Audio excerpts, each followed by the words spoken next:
Namaste and welcome to the special episode of Corona Capsule. Today's edition will focus on reflecting back at what we did in 2021 in terms of risk communication and community engagement and social and behavior change. We started by having joint reflections on the results with our non-governmental and governmental partners, followed with a brainstorming session with the team in Kathmandu and in field offices about all the work we have done throughout the year. We have compressed those discussions for you in 3 doses. Our first dose for today focuses on celebrating key successes, innovations, and lessons learned. This year saw the emergence of some new partnerships and an impressive leveraging of their own resources. Thanks to this, we have managed to sustain our reach to 7 million people at the community level. We collaborated with the security forces for RCC work at point of entries, joined hands with the mobile network operators and private sectors like VIMO, which was beyond the regular C4D partnerships. Radio still remains to be the most trusted source of information, followed by TV, family, and friends. Hence, we continue to build the capacity of our radio journalists. As per them, the training on community feedback has not only enhanced their professional skills, but also given them an opportunity to descend to the most inaccessible communities with an open mic and mind.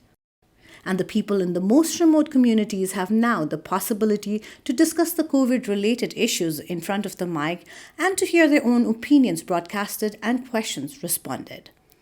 Similarly, UNICEF's social media content reached 22.3 million people and gathered over 1 billion impressions. We engaged intensively with provincial and local level representatives and government officials, which led to the endorsement of mandatory mask use in certain municipalities and communities. More than 11,000 volunteers from Scouts, Nepal Red Cross Society, Lions and Rotary were engaged in supporting and promoting public health safety measures. During the pandemic, the volunteers from NRCS and Nepal Scouts were the first and only responders in communities, along with the health workers. In addition to the existing sources of data, new social data were collected and analyzed to inform our RCCE work on COVID-19. In addition to the existing sources of data, new social data were collected and analyzed to inform our RCCE work on COVID-19. This intense work has provided us ways forward to do things differently and learn.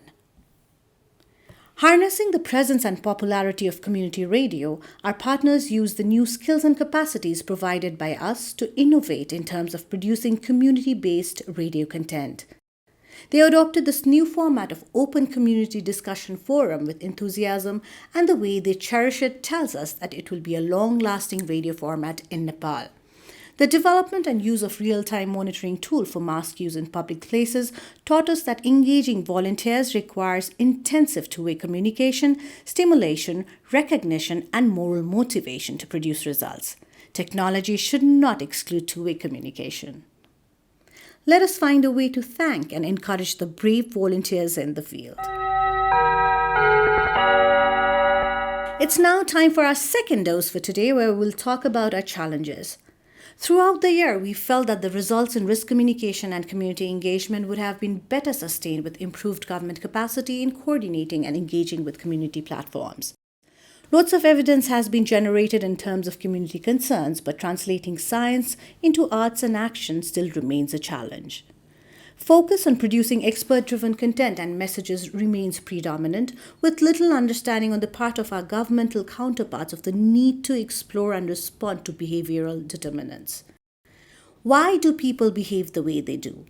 Moving from an expert-driven content to community-generated content was felt as an important need for prompting and sustaining the behavioral results. Our reflections touched also upon the possible solutions for these challenges, which we will further discuss with colleagues in other teams and with partners. Now we move to our third and final booster dose. In this dose, we will talk about our priorities for the coming year. During this year, a wealth of new knowledge and partnerships were created. The focus for 2022 will be on capitalizing on it for achieving our behavioral results beyond emergency. We will also focus more on in-depth understanding of the behavioral drivers and enablers and bringing the community feedback into RCC actions and agenda for improved coordination in community engagement. We will be rolling out human-centered design approach for promoting deep dive into communities and designing participatory programs with the people in focus. The foundation of the approach was already set with the initial training and adjustment of tools. As UNICEF is moving towards transitioning from communication for development to social and behavior change in the new strategic plan, we found immense interest in Nepalese academia in investing in a behavioral science hub. New partnership and collaboration will be initiated to establish a center for behavioral science.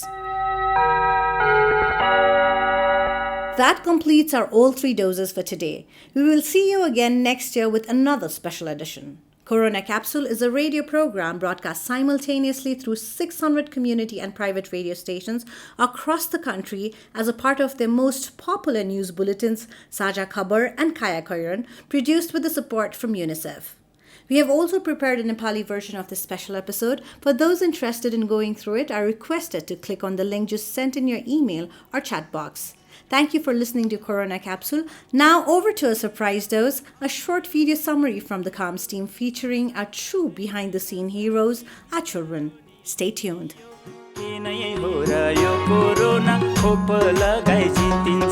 जितिन्छ